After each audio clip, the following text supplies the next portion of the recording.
आणि मर्यादा पुरुषोत्तम रामचंद्रांनी मारुती रायाचा सल्ला घेतला, करायचं काय? शिष्टाई करता एक व्यक्ती पाठीला, तेही गोष्टी होऊन गेल्या. मारुती रायाला बोलावलं आणि प्रभूच्या डोळ्यातून पाणी आलं. शरण शरण जे हनुमंता सांगतोय, काच नमस्कार करतात तो खबर आहे. डोळे भरले, जवळ घेतलं. अंजनी सुद्धा, जी प्रभू, काय सेतू बांधलास रे?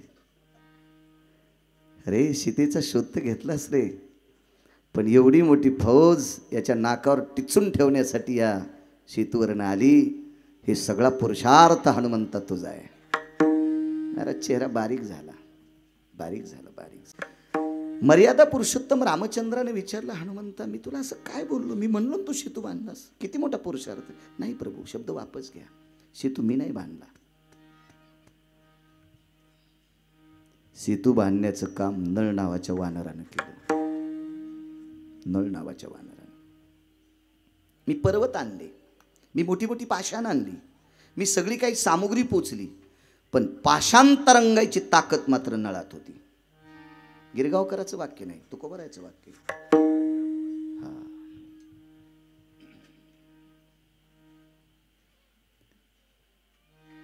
त्या वानराची आकुळी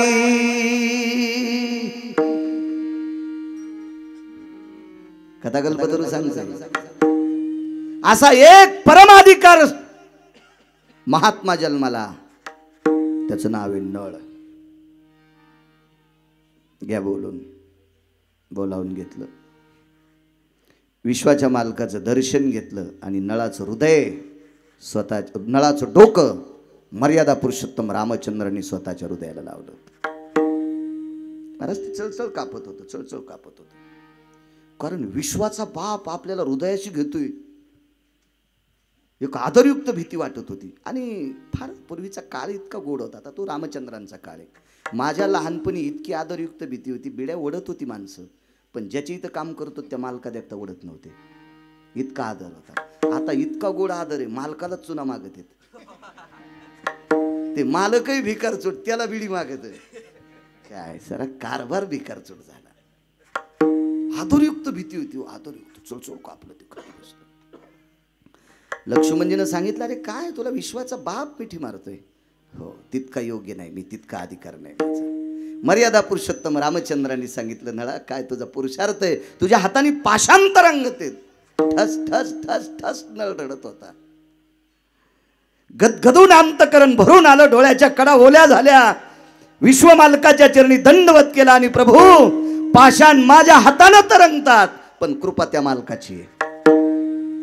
कृपा त्या मालकाची. मी मारुतीराय कृपा पात्र आहे, त्या मारुतीरायची कृपा आहे.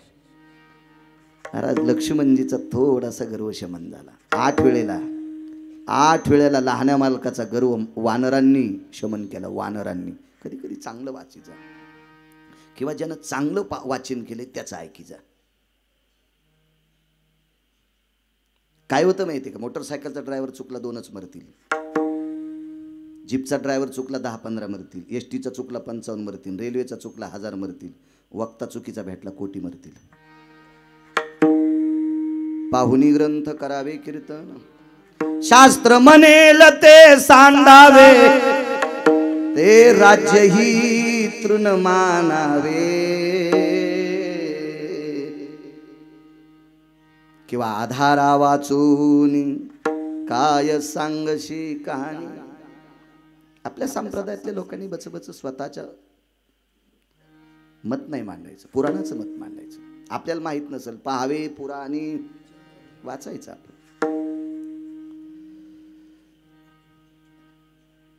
मी मारुतीराय कृपा पात्र आहे. विश्वाच्या मालकाने खांद्यावर उचलून घेतलं नळाला, खांद्यावर घेतलं, खांद्यावर घेतलं. काय वासरू आहेस रे तू? अरे हनुमंतानं शोध लावला, पण इतक्या आडमुठ माणसाला मारण्यासाठी इथं येणं गरजेचं होतं आणि त्याच्यासाठी रस्ता दुर्मिळ होता.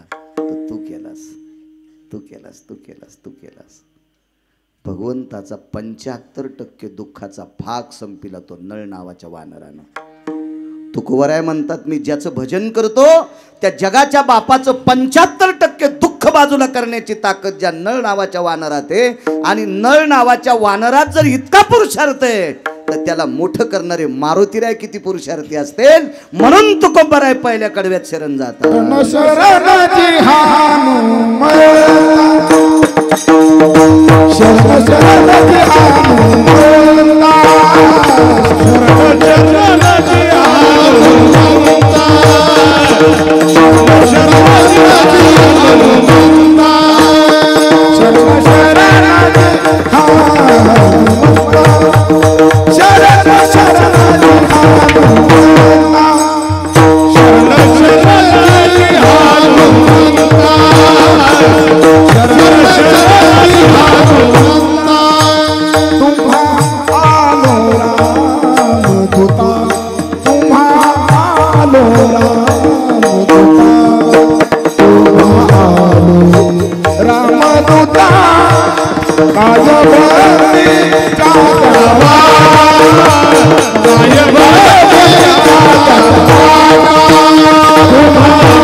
अजून एक पुरावा आहे का? अजून एक पुरावा. मला फक्त आशीर्वाद देत राहा. आहेत महाराज बाजूला आहेत, ते पण आशीर्वाद देतील.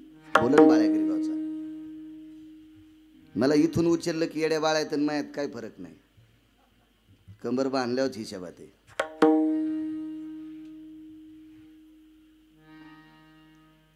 आठव्या अवतारामध्ये कर्णानं बाण सोडायचं ठरवलं, पण कर्णानं पुन्हा त्याचं मत बदललं. आपण जरा एक चूक काम करतो. कर्णाच्या पायावर एक व्यक्ती आला. तो व्यक्ती व्याळाच्या योनीतला होता. व्याळ म्हणजे सर्प, ददुनशुक. त्या सर्पाचं नाव होतं अश्वसेन नावाचं सर्प. मी नाही सांगत, पुराण सांगते. सारिणी संगिनी बहिणी, हे सारिणी संगिनी दोघी बहिणी. एका सर्पिणीचं नाव आहे सारिणी आणि एका सर्पिणीचं नाव आहे संगिनी. त्याच्यापैकी एकीला पुत्र झाला अश्वसेन नावाचा सर्प. का मारुतीरायला नमस्कार केला तुकोबरायाने? दुसरा पुरावा आहे का? अश्वसेन नावाचा सर्प आईच्या पोटात होता. त्यावेळेला अर्जुनाने एक चूक केली. फुकट कळण शेंडी वळवळ. माणसं चांगली जरी असली तरी जरा जुरा कळत नकळ खोड्या करते. सार्वजनिक बाथरूम मध्ये गेल्यावर खडून पेन त्याच्या कवडावर नाव टाकायचा अधिकार आपल्याला काय? राजभाऊ खोटं बोलतो काय? काय खोटं बोलतो? प्रथम श्रेणीच्या डब्यात जायचा योग येतोय तुमच्या पैशामुळे. रेल्वेच्या आपण खोटं खरं बोलावं माणसानं, कुठं कशाला बोलायचं. आमची इथे एक म्हातारी गावरान तुपात चपात्या खात होती. काय खाल्ल्या? कुटके खाल्ले. सकाळच्या तिन्ही म्हशी मेल्या. देवाला विचारलं कस काय मेल्या? तुपात चपात्या खात होती सण कुटके खाल्ले म्हणलीस. तेव्हापासून मी लक्षात घेतले, चांगलं केलंय ना मस्तच म्हणायचं. तेव्हापासून मी म्हणत असतो पैशाची कमीच नाही. हाऊत भरलेला आहे, पाईप आहे त्याला, आणि खरंच कमी नाहीत पैसे. बायको एकच आहे. एक मुलगा मुलगी, आई आहे, वडील 90ला गेले, आणि त्याचं लालन पालन करण्यापुरते पैसे. आपल्याला काही कमी केलीच नाही देवाने. आणि कमी अधिक झालं तर संध्याकाळी तुमचे येतं. खात्यात पैसे असू नसू, ATM इसरू फिसरू काही ताण नाही ना. येतातच संध्याकाळी, काय ताण नाही. त्याच्यामुळे कशाला कुतायचं.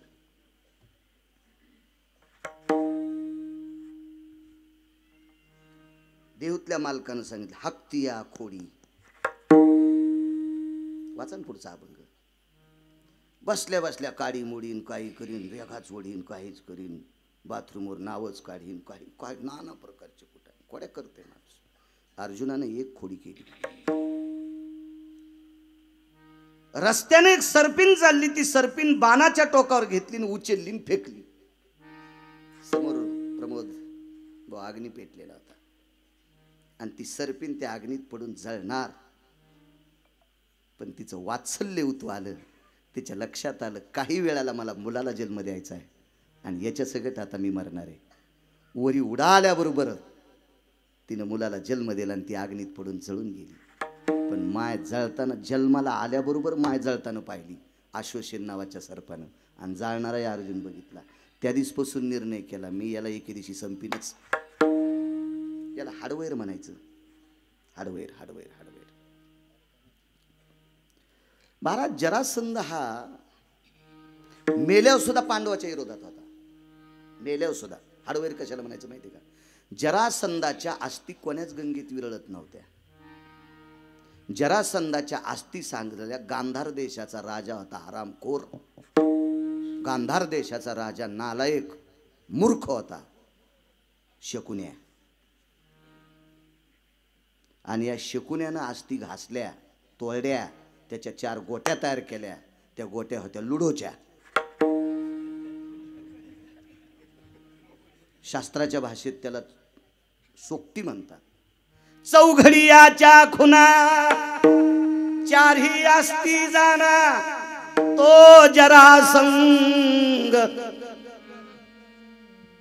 मी नाही सांगत, कथाकल्पतून सांगते, पद्मपुराण सांगते. अत्यंत त्या अशा लवचिक केल्या. पांडवानं फेकल्या की पालथ्या पडत होत्या. हाडवैर होतं कारण यांच्यातल्या एका व्यक्तीनं फाडून मारला होता. म्हणून मेल्यावर पण आस्तीनं हाडानं बदला घेतला आणि कौरवानं टाकल्याबरोबर सोयीशा पडत होत्या. हे करायचं होतं शकुन्याला कारस्थान. कारण कौरवापैकी दुर्योधनानं शकुन्याचे 4 पोरं पाण्यातलं पंडाव खेळता खेळतात मारली.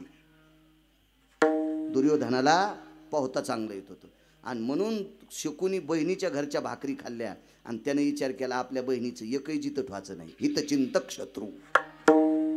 लोक भगवान कृष्ण परमात्म्याला दोष देतात. द्वारकाधीश कृष्ण परमात्म्याने कौरव मारले, गोळ्या संपल्या तुझ्या. कौरवाला सख्या मामानं मारलं आणि रावणाला सख्या भावानं मारलं. प्रभू रामचंद्रावर आरोप करूच नका. विठाला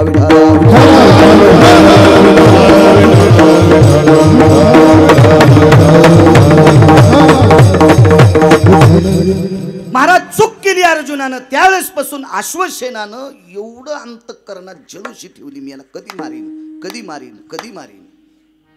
भगवान शिवजींची उपासना केली. रावणानं 10 रुद्र प्राप्त केली. त्या अश्वसेनानं 10ची 10 प्राप्त केली आणि 10 रुद्र प्राप्त करून इतकं विष हस्तगत केलं. अजय इतकं विष हस्तगत केलं की अश्वसेनासारखं विष एकाही सर्पाला नव्हतं. आपण एकाही सापाला नव्हतं. कधी कधी कोणाच्या घरी गेल्यावर टी व्ही पाहायला भेटत होता. आता कोविडमध्ये मी पण घेतला. एक जण अधिकारी म्हणला घ्या ना बाबा, त्यानंच द्यायला. पण मला लाज वाटली, त्याचं बिलही देऊन टाकलं. जाऊ दे आपल्या लोक देतात याचं कशाला उपकार. टी व्ही पुढचा देऊन टाकलं त्याचे बिल. तर असे काही सर्प येतं. चावल्यावरच माणूस मरते असं नाही. त्या सापानं अशी फुटकार टाकली आणि त्याचं वीज जर अंगावर पडलं, त्वचेवर पडल्याबरोबर काही मिनिटात माणूस मरतो. इतकं भयानक विष सापाचं. तर जगातलं सर्वात, मग तो वासुकी असेल, तो तक्षक असेल, तो काय काय नाव असतील सापांचे फार. ही सगळ्या सापापेक्षा जास्त विष कोणाला दिलं भगवान शिवजीनं? तर अश्वसेन नावाच्या सर्पाला दिलं. त्यानं ते प्राप्त त्याच्याकरता केलं की अर्जुनाच्या अंगावर पडणं आणि अर्जुनाला मारणं हाच त्याचा निधिध्यास होता. हाडवैर होतं. पण ज्या वेळेला युद्ध चालू होतं 18 दिवसाचं कुरुक्षेत्रावर, शरण शरण जे हनुमंता, मला काय महाभारत मांडायचं नाही. मला फक्त मारुती रायाचा पुरावा द्यायचा आहे की तुकोबाराय मारुती रायाच्या का पाया पडतात. आणि त्या युद्धामध्ये अर्जुनाच्या रथावर जाऊन अर्जुनाला चावा घेण्याचा प्रयत्न करायचा. पण अर्जुनाला रथ द्यालता, अग्निरथ. आणि माय मेल ती इस्त्यातच. साप अग्नीच्या जवळ जाऊ शकत नाही. आणि अग्निरथ होता. अर्जुनाच्या रथावर नित्य ज्वाळा होत्या आणि त्या रथावर जाता येत नाही. म्हणून अश्वसेन सर्प कर्णाच्या रथात गेला. कर्णाचा विरोधक कोण? अर्जुन. आणि अश्वसेनाचा विरोधक कोण? अर्जुन. मग दोन्ही एकत्रित झाले. काही काही दुःख एकत्रित आले की मोठे कुटाणे होते. नवऱ्याचा मेला मामा, सासूची मेली लेक, पायलीचे केले लाडू आणि आधी खाऊ का रडू. दोन्ही दुःख एकच ना. काय मन होती, माणसं शिकलेली नव्हती पण काय बुद्धिवादी होते. नवऱ्याचा मेला मामा, सासूची मेली लेक, दोन्ही दुःख झाले एक, पायलीचे केले लाडू, आधी खाऊ का रडू, कोणतं कर. काय शुद्ध, काय माणूस, काय बुद्धिवाद. अहो शास्त्र न हाताळता शास्त्रातल्या चौकटीचा न्याय देण्याची ताकद काय लोकांना. किती मोठा सिद्धांत. दोन्ही गोष्टी अशा एकरूप झाल्या. आणि कर्णाच्या पायावर अश्वसेन नावाचा सर्प आला. 10 रुद्र प्राप्त केले ते. 10. फक्त हेच पठ्य प्राप्त नव्हता केला. 11वा रुद्र. आणि अश्वसेनाने कर्णाच्या पायावर लोटांगण घातलं आणि विचारलं, शुरा एक मदत कर. तुझा शत्रू अर्जुन आहे आणि माझा तर हार शत्रू अर्जुन आहे. तुला काहीच सायास करायचं काम नाही. तू एकच काम कर, मला तुझ्या बाणावर बसव. मला रथात जाता येत नाही, अग्निरथ आहे. आणि तुझ्या बाणावर जर सोडलं तर एका शकंदात अर्जुनाला चावा घेणार आणि एका शकंदात अर्जुन बी संपिणार. कर्णाने सांगितलं, अर्जुन गेला तरी बी पुढचं लय दाढ आहे. पुढचं लय दाढ आहे. कारण रथ हाणणार इतकं दाढ, मला तर वाटतंय पंढरपुरातल्या इतका गुंडच नाही कोणी. हे टाटरीन वायर चोरणारी कुठे गुंडाळ असते तू. महाराज जगातल्या 6व्या क्रमांकाच्या गुंडाला 2 वाजून दुपारी 18 मिनिटाला आपटू ज्यानं हाणलंय तो किती नंबरचा गुंडा असेल याचा विचार करा ना तुम्ही. ज्यानं रावणाला आपटू हाणलंय ते भंगिरे भंगार चोरणाऱ्या गुंडाळायचं काय खरं असतं. मकाचं चुंगड उचलून नेलं. अरे चुंगड्या कुठला काय याला कुठं गुंड बनत असते. काय गुंड महाराज तो. चांगल्या गुंडायची ज्यानं जिरिली तो काय सामान्य गुंड आहे. आणि कर्णानं सांगितलं, अरे अर्जुनाला मारून काय फायदा, याचं काय. अर्जुना कर्णा फक्त तू बाण सोड. मनात आलं तर त्यालाही ठुत नाही. विषयच इतकं प्राबल्य होतं. पण कर्णाने एक विचार केला, तू कोणाच्या बळावर बोलायला. म्हणला शिवजीच्या. 10 रुद्र प्राप्त केले. 10. कर्णाने सांगितलं, तुला एक सांगू का अश्वसेना, मी शूर माणूस आहे आणि शूराची ताकद स्वतःच्या बाहूत असते.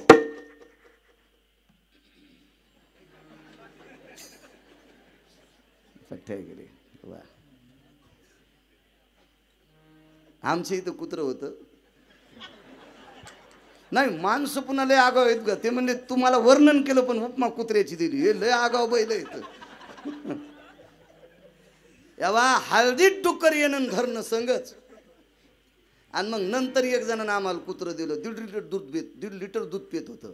डुकरं गेल्यावर शेपूट हलवायचं. काय काम आहे. आम्ही ती दुसऱ्याला देऊन टाकले. म्हणलं नगच उचले. काय समक होती महाराज. वा चला. 10 रुद्र प्राप्त केलेस. कर्णानं सांगितलं, मी शूर आहे. तुझा आधार घेऊन जर अर्जुनाला संपिलं तर चंद्र सूर्य येतोपर्यंत लोक कर्णाला बुजदिल म्हणतील. मी माझ्या बाहूच्या ताकदीने अर्जुन मारण्याचा प्रयत्न करीन आणि नाही मेला तर मी मरीन, पण मला तुझी मदत नको. अश्वसेन म्हणला, मला मदत कर ना. काय सांगितलं कर्णानं माहिती आहे. अश्वसेना एक लक्षात ठेव राजा, तो 10 रुद्र प्राप्त केलीस पण ज्याला प्राप्त केलं नाही तो रथावर बसलेला आहे. ध्वजस्तंभावरी वानरू मूर्तिमंत वैकुंठवासी नथुराम बाबा केळकर सांगायचे. फार विद्वान व्यक्ती आमच्या भागातली, प्रचंड विद्वान. एक फड परंपरा आहे. त्या परंपरेमध्ये कीर्तनकारानं 5 गोष्टी केल्या की चोपदार येतून त्याला बुक्का लावतो. त्यांचे विठ्ठल घ्यायचं. आणि कीर्तनकार जर तत्वात बोलत असेल तर 2-2 तास त्या परंपरेतले लोक त्या कीर्तनकाराला बुक्का लावित नव्हते. असा पवित्र महात्मा आमच्या परिसरातले श्री गुरु नथुराम बाबा केळकर. ते म्हणायचे, नेवाशाला ज्ञानेश्वरी लिहायला बाबाजी थावरे म्हणजे सच्चिदानंद बाबा लिखाणाकरता बसले आणि माऊली महावैष्णव ज्ञानोबराय सांगत होते. तो ओळी निघली, ध्वजस्तंभावरे वानरू. वैकुंठवासीनं तुरामबाबा केळकर म्हणायचे, पानाखाली शेपूट घातली. मारुतीरायने त्या पानाखाली शेपूट घातली, पानाखाली.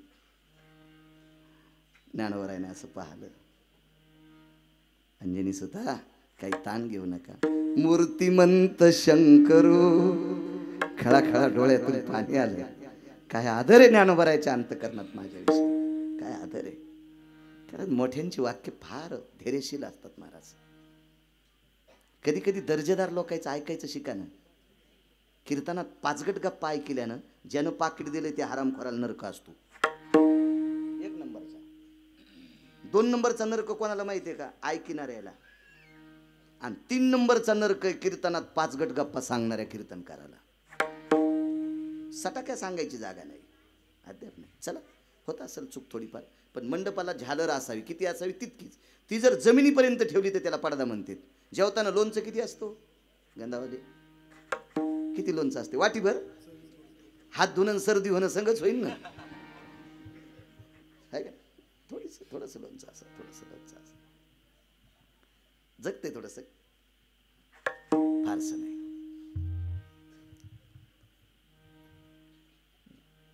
कर्णानं सांगितलं, अश्वसेन हे 11वा बाप आहे, याला जिंकलंस का? अश्वसेनाचा अजय चेहरा पडला रे, चेहरा पडला.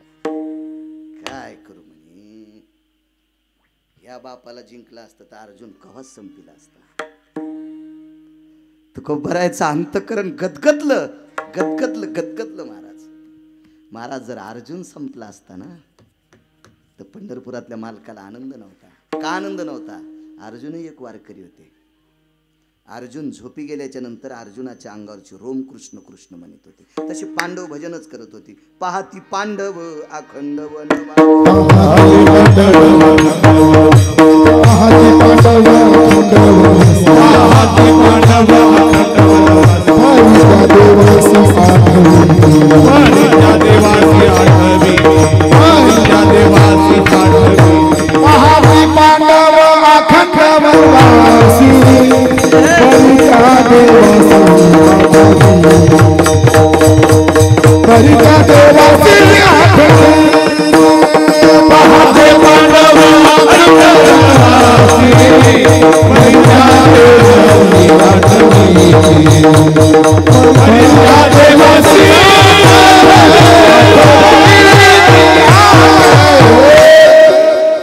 काकडे बुवा 9 वाजून 2 मिनिटं झालेत. कुठे आहेत बुवा?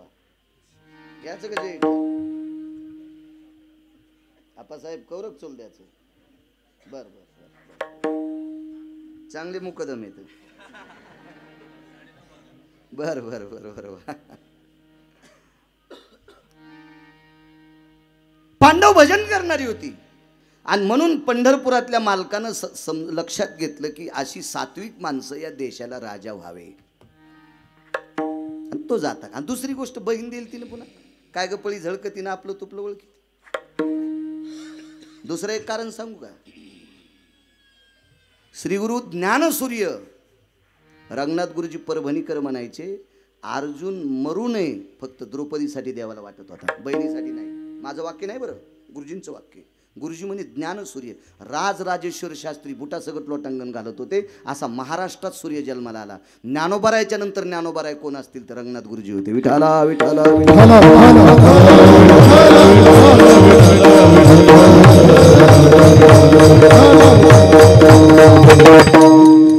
आणि गुरुजींचं एक वाक्य होतं की पांडवापैकी एक जरी मृत्यू पावला तर 4 जिवंत राहत नव्हते, आणि सगळे जर गेले तर द्रौपदीच्या कपाळावर बुक्का लागत होता. याच्याकरता पांडव मरता कामा नये. काय प्रेम असेल राजेभाऊ, काय निष्ठा असेल आप्पा, काय श्रद्धा असेल देवाची या कुटुंबावर, काय भाव असेल. मागच्या वर्षी भाविकाची आवडी देवा मी द्रौपदी मांडली होती तुमच्या पुढे, तोच अभंग होता ना, द्रौपदी मांडली होती. आणि म्हणून अर्जुन जाता कामा नये. तुम्हाला एक मुद्दा मांडू का? जगाचा मालक युद्धामध्ये बऱ्यापैकी दिग्गज लोक मेले, पण मातीला 9 जणाच्याच हजर होता. 9 जणाच्याच हजर होता, 9 जणाच्याच. आणि हा विश्वाचा बाप त्या साक्षीला होता. त्याचं कारण आहे का?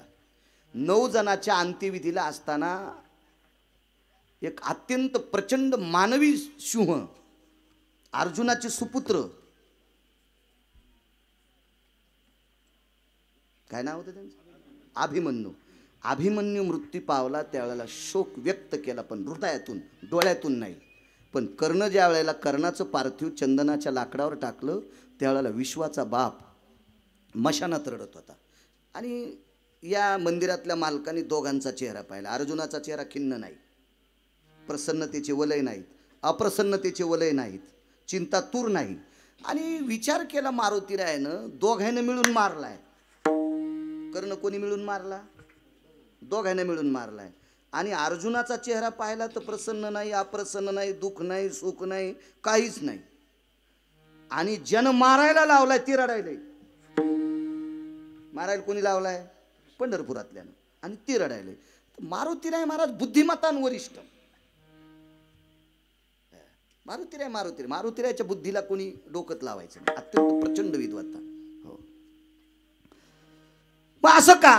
पण शहाणी माणसं एकत्रित चुका करणाऱ्याला एकदा विचारित नसतील. हे तर शहाणपणाचं लक्षण असतं. मारुतीरायना अर्जुनाला एकांतात विचारलं, हशंती को भवा हा. ते म्हणले काय नाही. विश्वात पृथ्वी तलावर एकच शत्रू होता, त्याचं नाव होतं कर्ण. कर्णाच्या व्यतिरिक्त कोणाची मायविली मला मारायला. मी आजाद आहे आता, मला कोणाला मारायची हिम्मत नाही. आणि तो गेलाय याच्याकरता मला दुःख नाही. वा वा वा वा, चांगलं काम आहे. म्हणले चला मालकाकडे जा. मालकाला विचारलं, तुम्हीच मेवण्याला सांगून कर्ण मारलाय आणि कशा करता झेंडू बाम लावून रडायले? कशाला झेंडू बाम लावून रडायले? विश्वाच्या मालकानं सांगितलं, भारतीय युद्धामध्ये सर्वात इमानदार कोण होतं? तो फक्त कर्णच होता. फक्त कर्ण होता. इथं कोणी राजकीय क्षेत्रातले बसले तर राग येऊ देऊ नका बरं का. मग रेडीमेड कपड्याचं दुकान आहे, मी कोणासाठी अंगड शिवायला माया का गोळ्या नाही संपल्या. राजकारणातली निष्ठा जर कोणाकडे बघायची असेल तर फक्त भारत देशात कर्ण पाहायचा. फक्त कर्ण पाहायचा. कर्ण. थोडंसं सांगतो चुटका. कर्णाला विश्वाच्या मालकानं स्वर्ग देऊ गेलता. स्वर्ग फक्त पांडवाकडे चल नाही म्हणलं. काही जरी दिलंस तरी दुर्योधनाला सोडणार नाही, कारण मी क्षत्रियाचा पुत्र आहे, खोटं बोलणारच नाही. सत्य बोले मुखे दुखवे आणि काच्या दुखे. काय ताकद असेल महाराज. एक छोटा हत्तीवर पैसे आले, उद्या सकाळी झेंडात दुसऱ्याचा. खोटं होईल का राजू भाऊ? एक छोटा हत्तीवर पैसे किती असतील होते? मशीन लागतील 10 मोजायला. स्वर्ग देऊ केलं, स्वर्ग तरी फुटला नाही. आणि म्हणून जगाचा पाप त्याच्याकरता रडत होता. निष्ठावंत व्यक्ती होती, निष्ठावंत व्यक्ती. ऐका थोडस बाजूला. तुकोबराय विचार करतात कर्णाच्या बाबतीत. कर्णानं अश्वसेनाला सावध केलं. आणि कर्णाकडे अजून एक दुसरी विद्वत्ता होती. पण कर्णाने विचार केला, जो रथ हाकतोय त्याचं भजन मी करतोय.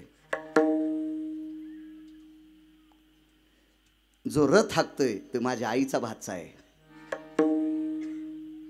जो रथ हाकतोय ते माझ्या सख्या भावाचा मेवणा आहे. जो रथ हाकतोय ते मानलेल्या बहिणीचा भाऊ आहे. आणि याच्या मनोगत मातीत घालायचं नाही, याच्या चेहऱ्यावरली नाराजी बघायची नाही. म्हणून कर्णाने स्वतःचं शौर्य पाठीमागे घेतलं. महाराज या कर्णाच्या शूरगाथेचं चरित्र तुकोबराय अंतःकरणात ठेवतात. आणि तिथे लक्षात घेतात की कर्णालाही पाठीमागं सरकावं लागतंय. ती एकमेव ताकद आहे 11व्या रुद्राची. 11व्या रुद्राची. याचा एक दुसरा सिद्धांत आहे का, छोटासा सांगतो, छोटासा. 18 दिवस युद्ध होतं ना. 9 दिवसात वधिले कौरव. 9 दिवसात वधिले कौरव. पार्था प्रति गीता सांगे माधव. हे जय देव जय श्री पांडवा. धर्म भीम अर्जुन नकुल सहदेवा. जय देव जय श्री पांडवा. काय गोड आरती. श्री मूळ वेद व्यास भगवान. हे 1.25 लक्ष भारत केले निर्माण. तया प्रति प्रश्न केला जन्मे जयान. समूळ सांगा मजला पूर्वज कथन, जय देव जय देव जय श्री पांडवा. ओरिजिनल अर्थ आहे. हे चिवडा खाची सवय लागली लोकांना. काय भागवतात आरती बाबा, काय मूळ आरती भागवताची, किती गोड किती गोड किती गोड. आरती निगम वृक्ष सारा, भागवत संज्ञावतारा. नारद कथा साधु श्रवणी, परीक्षितील वला शुक चरणी.